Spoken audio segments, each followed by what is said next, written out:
He had come back to that cabin to disappear, not to rest, not to start over, but to let the winter finish what the years had already begun. Silas Vane crested the last ridge just as the sky turned the color of old bruises, deep purple, bleeding into black. Snow stretched across the valley below like a burial cloth, untouched, silent, waiting. That was how he liked it. No tracks, no voices, no one left to disappoint. The cabin sat exactly where he'd left it, tucked between pine and rock, stubborn against the wind, a place he had built with his own hands so the world could not reach him, a place where nothing and no one belonged. Except smoke, thin, pale, curling out of his chimney like a quiet lie. Silas went still in the saddle. No one came out here. No one even knew how. His hand dropped to the revolver at his hip, fingers wrapping around the worn grip like it had been waiting for him. Squatters, maybe. Or worse, someone desperate enough not to care who this place belonged to. He slid down from the horse without a sound, boots sinking into powder, tied the reins loose to a branch. Then he moved, not like a man going home, but like a man approaching something that might need killing. The closer he got, the stranger it felt. The windows glowed faintly, not bright, not careless, just enough to say someone inside knew how to survive the dark. Silas pressed himself against the side of the cabin wall, listening. No laughter, no voices, just quiet. The kind of quiet that didn't belong to emptiness. The kind that meant someone was living inside it. He edged toward the window, wiping a patch of frost with the back of his glove. And then he saw her. A woman, standing at his hearth, stirring a pot like she had always belonged there. She was small, still, black hair pinned back neatly at the nape of her neck, her skin pale against the firelight, her movements careful, deliberate, not the clumsy panic of someone hiding, not the arrogance of someone stealing. Something else. On the table there was a plate, a tin cup, a knife laid beside it, set for one. For him. Silas felt something shift under his ribs. Not fear, something worse. Expectation. The smell reached him even through the glass. Meat, root vegetables, something unfamiliar threaded through it. Warm, rich, alive. His stomach tightened before his mind caught up. That cabin hadn't smelled like food in years. He straightened, jaw tightening, and walked to the door. No knocking, no warning, just a hard push, and the world changed. Warmth hit him first, then the smell, then her. She turned sharply, ladle still in her hand. Her eyes met his, dark, steady, and tired in a way he recognized too well. Silas didn't lower his stance, didn't step forward, didn't welcome her. Who are you? And why are you in my house? She didn't answer right away. Her gaze moved over him, snow on his shoulders, the gun at his hip. The kind of man who did not ask twice. Then she lowered her eyes slightly, a small, respectful dip of her head. My name is Mei Su Yin, your neighbor, "Mr. Barlow, he told me to leave. My husband is dead." The words settled between them like something already buried. She didn't beg, didn't rush, didn't cry.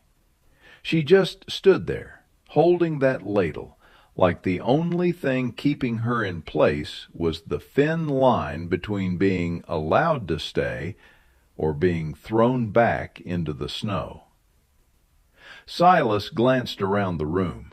The dust was gone, the floor swept, his blanket folded, his space touched, changed, occupied. He should have told her to leave, right then, before the warmth reached any deeper, before the smell of food got into his bones, before the quiet between them turned into something else. Instead, he stepped inside and closed the door behind him. For a moment, neither of them moved. Silas stood just inside the door, the cold still clinging to his coat, melting slowly into the floorboards. Mei Su-yin remained by the fire, not retreating, not advancing, just waiting, waiting for judgment. Silas unfastened the strap of his gun belt, not quickly, not carelessly, just enough to show he wasn't about to shoot her. The leather hit the shelf with a dull thud. "You said Barlow sent you away." His voice was still rough, but no longer sharp. "What happened?" She turned slightly back toward the pot, as if the answer was easier to give while looking at the flame instead of him. "My husband, Chin, worked for him. He built fences, carried timber, fixed what other men broke." Her grip tightened slightly around the ladle. "There was an accident." Silas didn't interrupt. He knew that word, accident. It covered a lot of sins out here. "What kind?" "A log slipped." She said it simply. "Barlow tied the rope wrong. He was in a hurry. It crushed him before anyone could move." Silas's jaw tightened. That sounded exactly like Barlow. Careless, lazy. The kind of man who called other people's deaths bad luck. "He gave me $10, she continued, still calm, still controlled, "and told me I had one day to leave. He said I was no longer his responsibility." Silas let out a slow breath through his nose. Of course he did. Complications. That was the word men like Barlow used. Dead worker? Complication. Widow? Worse. "Why here?" Silas asked. His eyes narrowed slightly. "You could have gone to town." She shook her head once. "Town does not want women like me. Not without money, not without a man. Chin once told me about this place." Her gaze lifted, meeting his again. "He said there was a man who lived alone, a quiet man, not a cruel one." The words hit harder than they should have. Silas looked away first, toward the fire, toward the table, toward that single plate set for him. She had walked through snow with $10 and a dead man's memory of him, a memory he wasn't sure he deserved. "You broke my lock," he said, not angry, just stating it. "Yes." No excuse, no apology, just truth. "I was cold, and I thought if I cooked, maybe you would not send me away." That did it. That quiet calculation, that fragile gamble. Not begging, not pleading, just hoping. Silas ran a hand over his beard, rough fingers dragging across his jaw. He should throw her out. This place was his silence, his rules, his end. Another person meant noise, need, responsibility, failure. The boy's face flashed in his mind again, water roaring, hands slipping, a choice made too fast, too wrong. He clenched his jaw. No, he wasn't doing that again. Not like Barlow. Silas walked to the table, pulled the chair out slowly. The wood scraped against the floor. "The stew," he gestured. "Serve it." She didn't move at first, as if she hadn't understood or hadn't believed. "I can stay?" Silas didn't look at her, just sat down. "The snow's coming heavier by nightfall. You stay until the thaw. After that, you go your own way." It wasn't kindness, not exactly. It was a boundary, a line drawn in cold ground. But it was also not rejection. Mei Suyin nodded once, slowly, carefully, as if even that movement might break the moment. Then she stepped forward, ladled the stew into the tin plate. The smell rose stronger now, rich, warm, unfamiliar. Something sharp and sweet beneath the meat, something not from this land. She placed the plate in front of him. Their fingers brushed, just barely. Silas stilled, not pulling away, not leaning in, just noticing. Her skin was warm, warmer than anything in that cabin had been in a long time. She stepped back quickly, returning to the fire, putting space between them. But the space didn't feel the same anymore.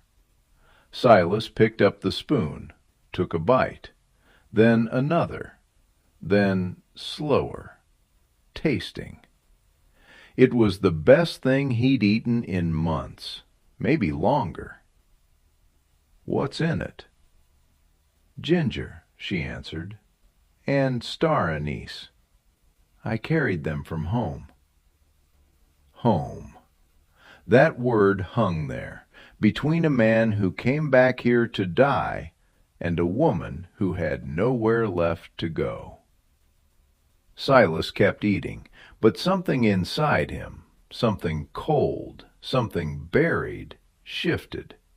Just a little, enough to notice. The first morning came quietly. Silas woke before dawn, same as always. For a moment, he didn't remember she was there. The cabin felt different, not louder, not crowded, just not empty. Then he heard it, the faint sound of someone moving near the hearth. He opened his eyes, and there she was, Mei Suyin, kneeling by the fire, coaxing it back to life with slow, careful breaths. The glow lit her face from below, softening the sharp lines of exhaustion. She didn't look like she belonged here, not in this cabin, not in this cold. But somehow she moved like she had already learned how to survive it. Silas sat up on his cot, boots hitting the floor. She glanced back once, just to check. Not startled, not afraid, just aware. Then she returned to the fire. On the table there was coffee, already poured, black, strong, exactly the way he took it. He didn't ask how she knew. Outside, the cold bit hard.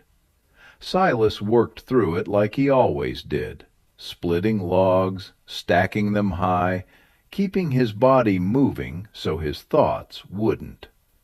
But something kept pulling his attention back toward the cabin, toward the thin line of smoke rising steady into the sky. Not desperate, not dying, alive. He finished the last log, then carried twice what he usually would. Didn't question it, just did it. When he stepped back inside, warmth met him again. But now it wasn't a shock. It was expected. May was at the table, mending something. His shirt. He recognized the tear near the shoulder. He hadn't even noticed it himself. Her fingers moved quickly, stitching small, tight seams. Precise, efficient, careful.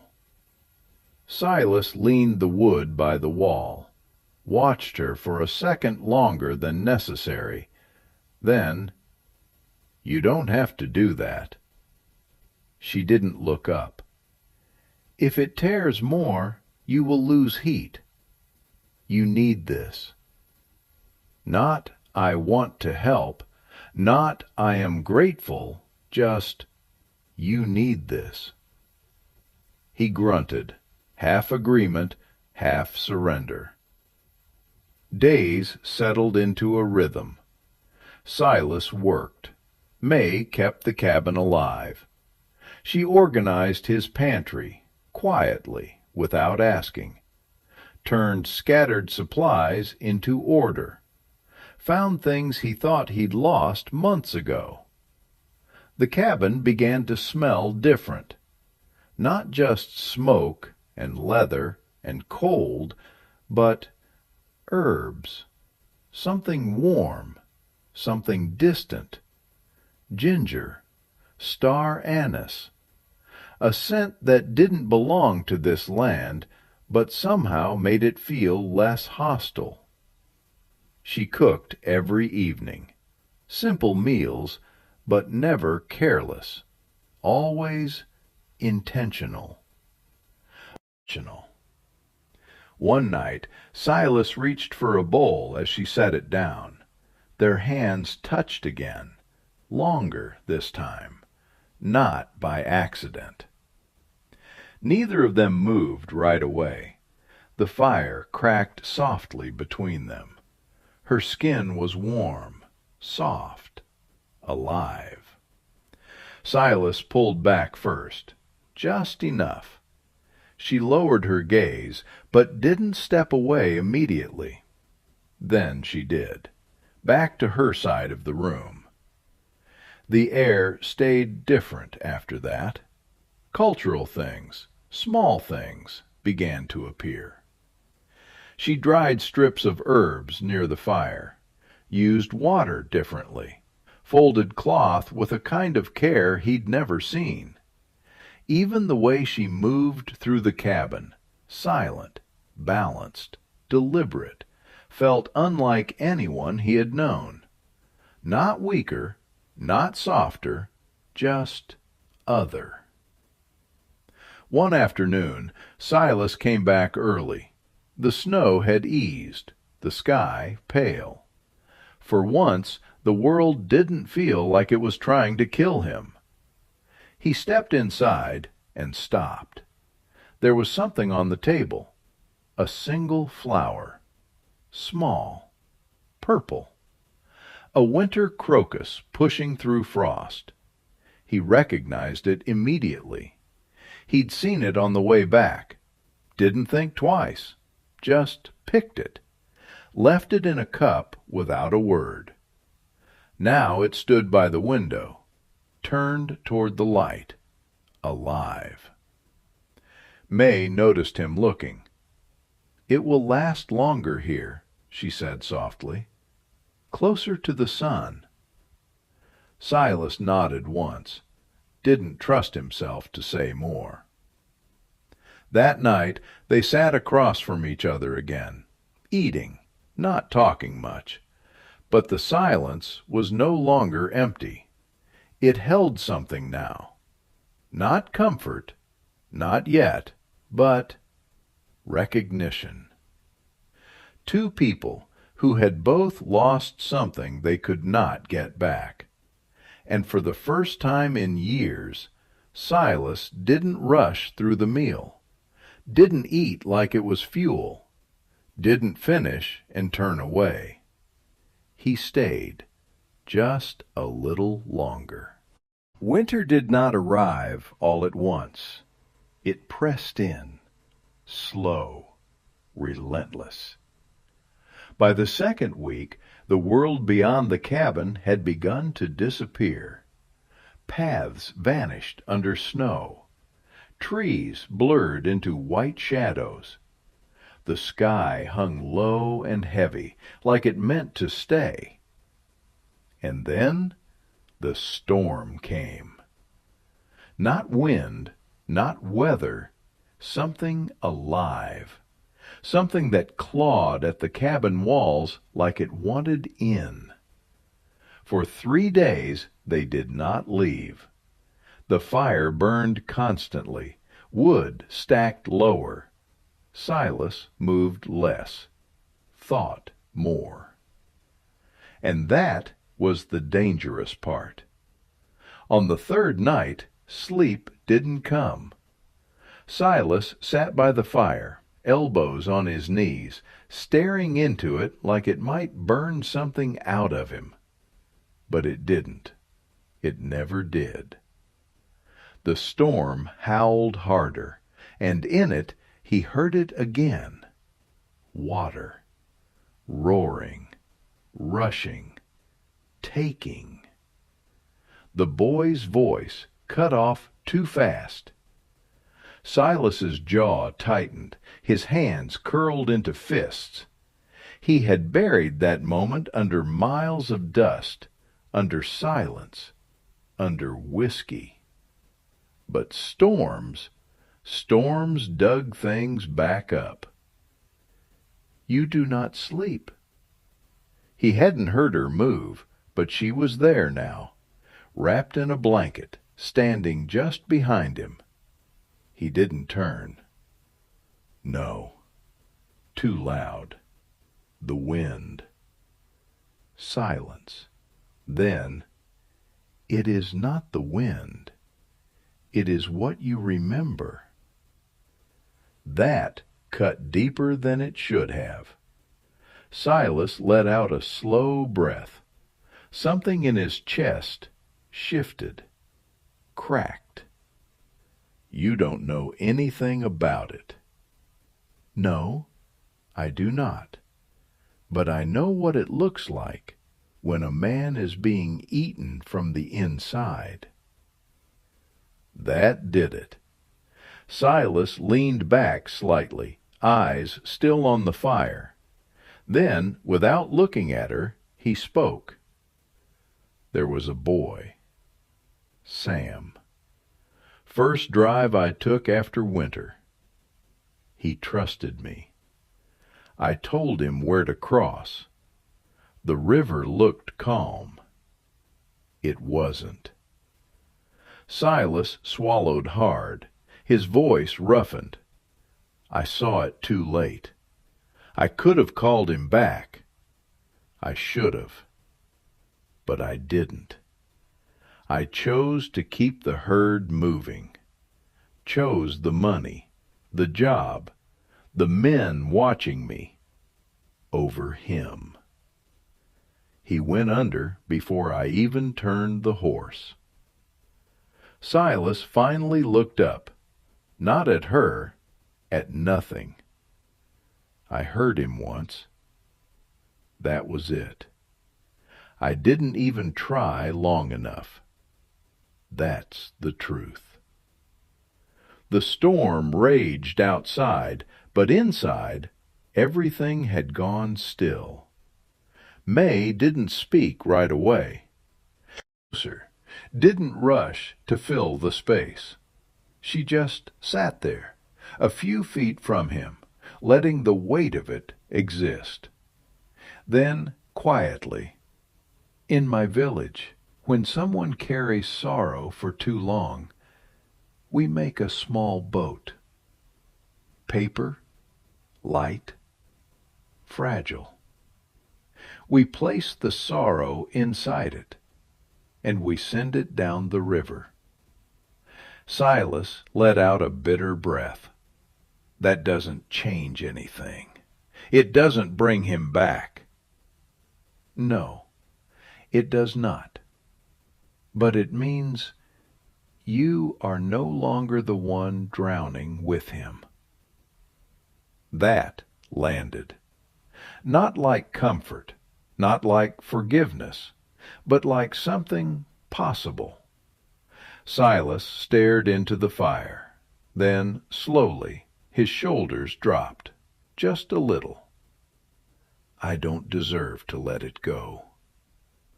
No one deserves anything. We only choose what we carry. The wind howled again, but softer now. Or maybe he just didn't hear it the same way. May hesitated, just for a moment. Then she reached out, her hand resting lightly on his forearm. Warm, careful, not claiming, not demanding, just there. Silas looked down at it, at how small her hand was against his, at how steady it felt. He didn't pull away, didn't flinch, didn't retreat. Instead, he turned his hand and covered hers. The storm raged outside the cabin, but inside something shifted. Something old and frozen began finally to thaw. By morning, the storm had passed. Not completely. Winter was still there, heavy, unforgiving. But something inside the cabin had changed. Silas woke before dawn again. Same habit, same body, same world outside. But the silence was different. He turned his head slightly. May was still asleep near the hearth, wrapped in the blanket he had laid out for her weeks ago. Her breathing slow, even. For a long moment he just watched. Not with suspicion, not with distance, but with something quieter, something unfamiliar.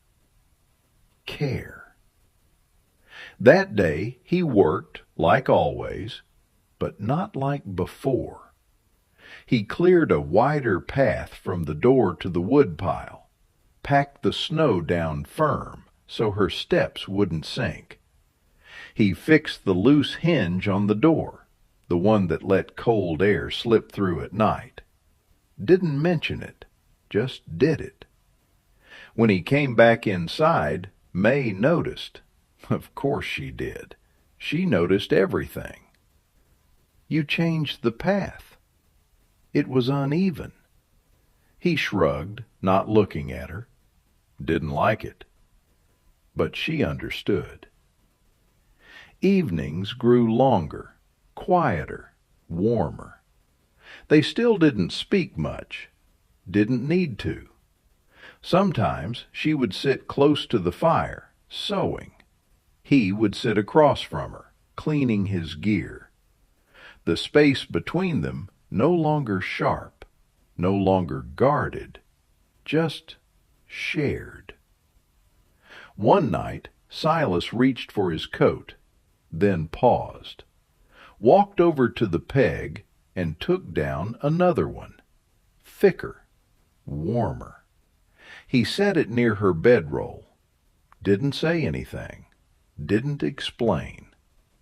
She looked at it, then at him. "Thank you." He didn't answer, but he didn't walk away either. Days passed. Snow deepened. Then, slowly, the air began to shift. Barely noticeable, but there. The kind of change you only felt if you had survived enough winters to recognize it. The thaw would come, sooner or later. Silas stood outside one evening, looking out across the valley. The snow still stretched wide and white, but the sky had softened, less cruel. Behind him, the cabin door opened. May stepped out, pulling the coat tighter around her shoulders, the one he'd left for her. She stood beside him, not too close, not distant, just there. "You will go," he said, not a question, "when the thaw comes."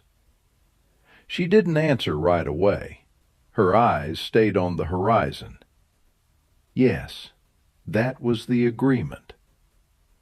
Silas nodded, once. That's what he had wanted from the beginning.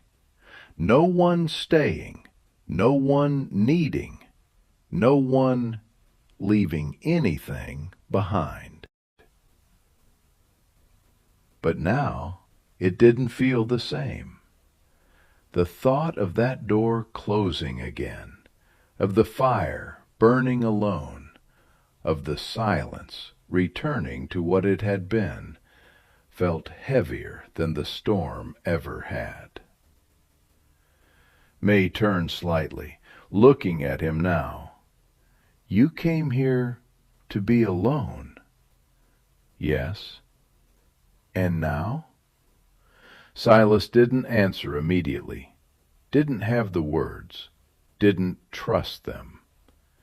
He looked at her, really looked, at the woman who had walked through snow with nothing, who had filled his cabin with warmth, who had sat beside his ghosts without fear, who had not tried to fix him, only stayed. "I don't know." That was the closest thing to honesty he had given anyone in years. May held his gaze for a moment longer, then nodded. Not disappointed, not surprised, just understanding. They stood there together, watching the horizon shift, watching winter loosen its grip. Silas had come back to that cabin to disappear, to let the cold take what was left of him. But winter had brought him something else. Not redemption, not salvation, just another chance to feel something again. And for the first time in years, Silas Vane found himself hoping the thaw would not come too soon.